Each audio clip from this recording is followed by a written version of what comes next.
حجتنا في قبورنا.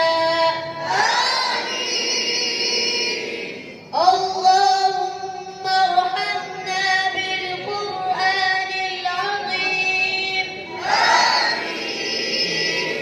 واجعله لنا إماما ونورا وهدى ورحمة.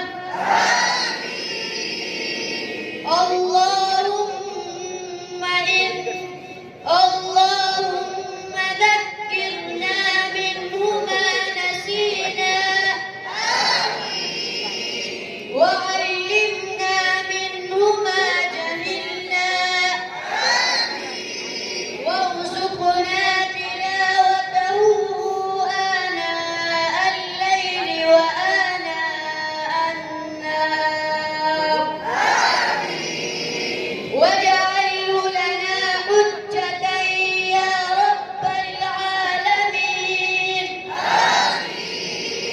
صدق الله العلي العظيم،